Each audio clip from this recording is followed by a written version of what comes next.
Dari kelompok 4, kami ingin membuat video sejarah di keraton. Jadi ini nanti campur ya, satu rombongan. Ini nanti kita dulu menyelesaikan tur. Setelah itu nanti selanjutnya boleh bebas untuk keliling lagi. Itu ya sebenarnya kan agak diskusi. Jadi kita jadi agak terbatas. Jadi nggak apa-apa ya, mau dimaklumi ya. Oke semuanya. Sekarang yaitu Raja ke-13 atau Sri Susuhunan Pakubono ke-13. Untuk lebih jelasnya saya akan menjelaskan di area pelataran karena nanti kita akan keliling cukup luas. Kita akan keliling kurang lebih ada 2 hektar. Ya, jadi kita area paling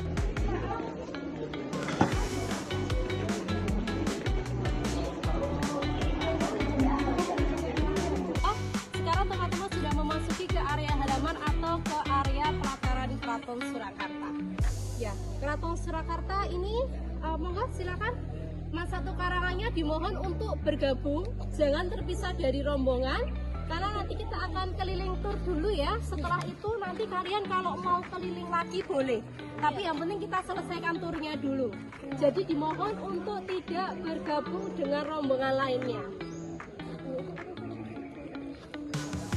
karena ini sedang musim liburan agar nanti tidak tercampur ya. Jadi nanti tahu batasan mana yang boleh dikunjungi dan tidak. Nanti boleh kesini sampai jam 4 sampai tutup nggak apa-apa. Oke, ini kelas apa? 10G. G ya. Nah, Keraton Surakarta ini merupakan penerus dari Mataram Islam. Jadi keraton ini adalah keraton Islam. Di awal mulai dari runtuhnya dari kerajaan Majapahit Hindu pada saat era Brawijaya yang kelima, kemudian berdirilah kerajaan Islam pertama kali di tanah Jawa, yaitu ada kerajaan Demak, dilanjutkan Pajang dan Mataram Islam. Pendirinya adalah Panembahan Senopati. Kerajaannya ada di Kuto Gede, Yogyakarta. Lalu mengalami perpindahan lagi ke Pleret dan pindah lagi ke Kartosuro. Tetapi sayangnya masa pemerintahan Pakubono kedua, Keraton Kartosuro ini mengalami kerusakan yang mengakibatkan Engkang Sinuwun Pakubono kedua mencari tempat yang baru. Beliau kemudian membeli suatu tempat yang bernama Desa Solo. Dipindahkanlah dari Keraton Kartosuro ke Desa Solo tahun 1745 dan berganti nama yang awal mulanya Kartosuro menjadi Surakarta. Ya, jadi Solo itu awal mula desanya, Surakarta nama kerajaannya.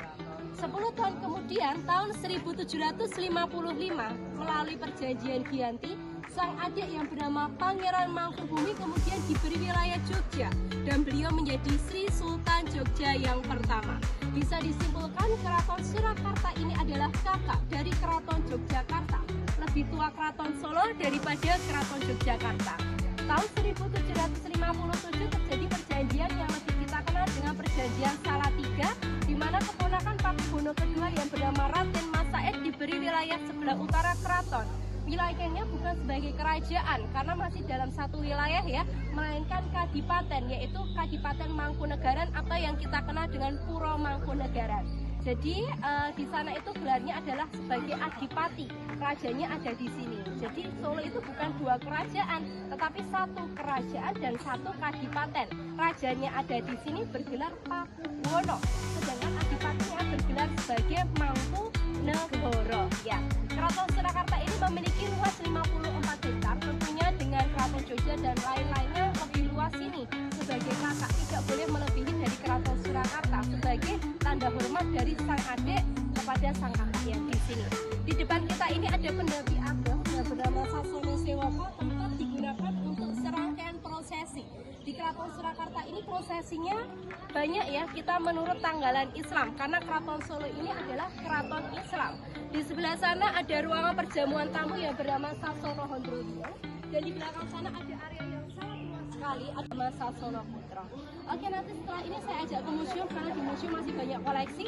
Sekarang untuk kelas berapa? 10 ya? Iya. 10G. Saya bantu fotokan full satu kelas. Monggo di sini ya. Saya boleh pinjam.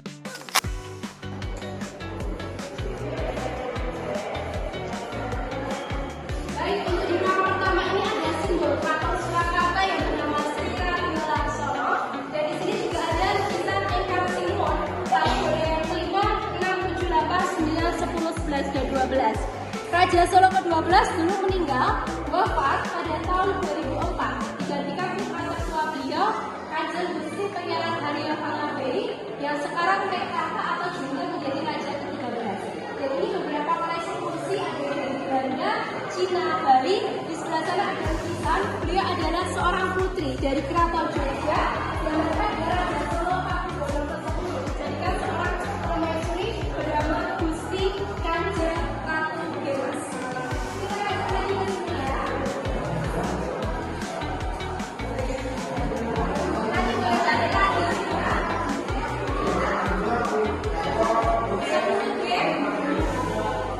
Yang kedua ini terdapat beberapa koleksi peninggalan dari Hindu-Buddha ya. Ini merupakan peninggalan dulu pada saat era Mojopahit yang tadi saya ceritakan ya. Sehingga banyak sekali arca-arca seperti di sana ada dewa gajah, ada apa? Dewa apa? Dewa ya betul ya. Dewa Ganesha ini dalam keagamaan Hindu adalah simbol dari pengetahuan. Ini adalah seorang putra dari Dewa Siwa dan juga Dewi Parvati. Dan di sebelah sini juga ada gong, namanya adalah gong beri. Ini mengumpulkan para abdi prajurit pada saat itu. Di sebelah sini ada Persia atau yang dikatakan dengan Mahabharata. Simbol dari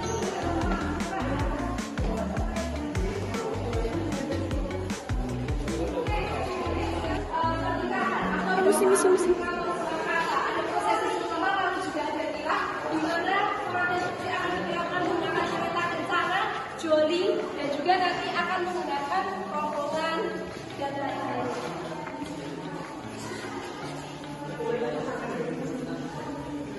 Inilah ada prosesi Solo Basahan ya.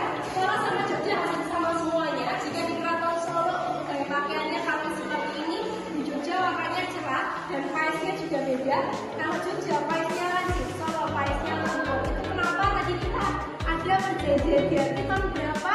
1755. Tahu nggak Giyanti di mana? Karangannya betul. Jadi perjanjian Giyanti antara Solo dan juga Jogja itu ada di daerahnya adik-adik semua, yaitu di daerah Karanganyar. Gitu. Ya, bisa kesana langsung kalau penasaran prosesnya di mana ya. Nah, itu sejarah biasanya daerah prosesi tertentu. Dan mereka ini banyak sekali, ada yang dari kulit, ada juga yang dari lutut atau wayang sukak, dan juga di sini ada yang dari kayu dan juga wayang rintik.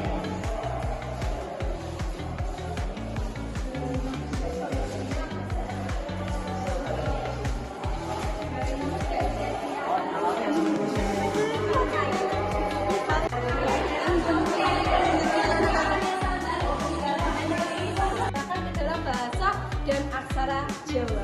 Begitu ya, kita lanjut lagi ke sana. Di depan kita ini ada dua buah kereta. Ini adalah kereta layon. Kereta layon itu bahasa Indonesia ini adalah kereta jenazah. Di mana airnya sampai sekarang masih bisa kita gunakan untuk cuci tangan dan cuci muka. Oke. Dan untuk 10 G, duduk di sana ya. Nanti yang mau ambil airnya boleh di sana, yang mau jajan boleh. Kita ambil airnya di sana dulu ya. Jangan ya apa? Air yang bisa diminum, nggak bisa. Tada. Kalau mau beli harganya 10.000 per botol, tapi ini gratis teman-teman dan rasanya dingin-dingin. Gitu guys, harus kesini ya guys. Jadi keraton Hadiningrat Surakarta.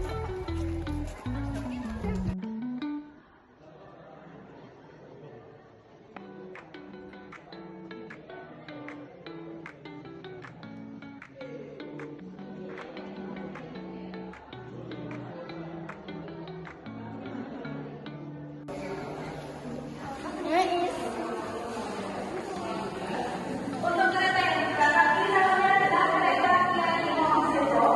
Kalau artinya adalah Seposono Badang Raja. Kereta ini dipakai untuk menjemput tamu ke negara. Beliau adalah Eka Sino, Pakubono ke-10, Raja Solo ke-10 yang terkenal paling kaya raya ya.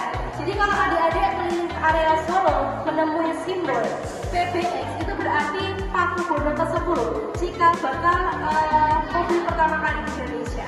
Di sebelahnya adalah permaisuri beliau yang bernama Gusti Kanjeng Ratu Dewas ya. Dan di sini juga ada pose terbuat boleh, yaitu terbuat Kiai Slamet yang diterapkan pada saat malam tahun itu.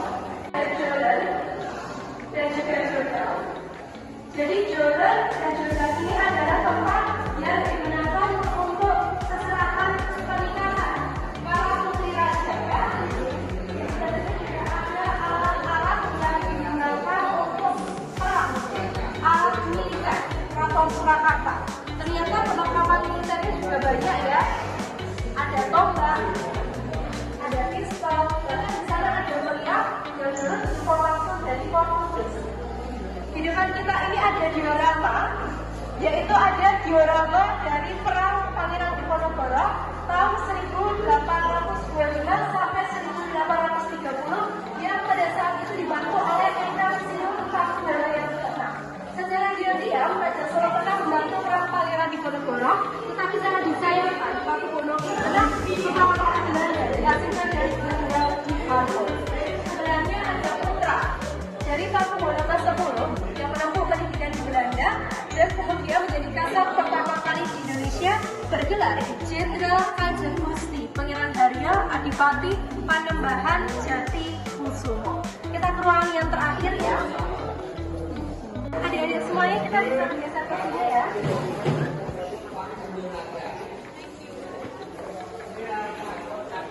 Adik-adik di sebelah sana ada cantik atau keponakan kamu yang mau ini sepertinya ya.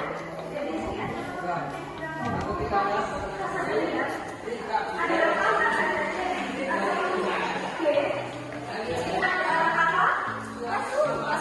Sebenarnya ada rumah. Di sini ada permainan para pengaruh remaja.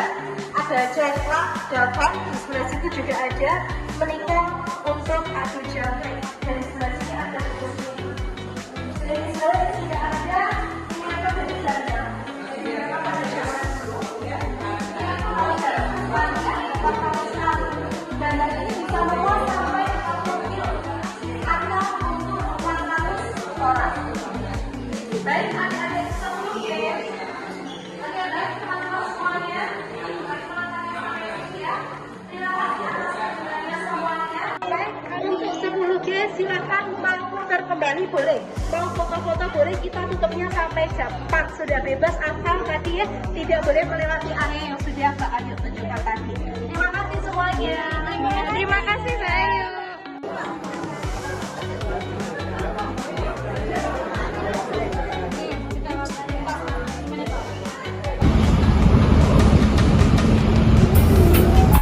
Sekian vlog dari kami. Terima kasih sudah menyaksikan.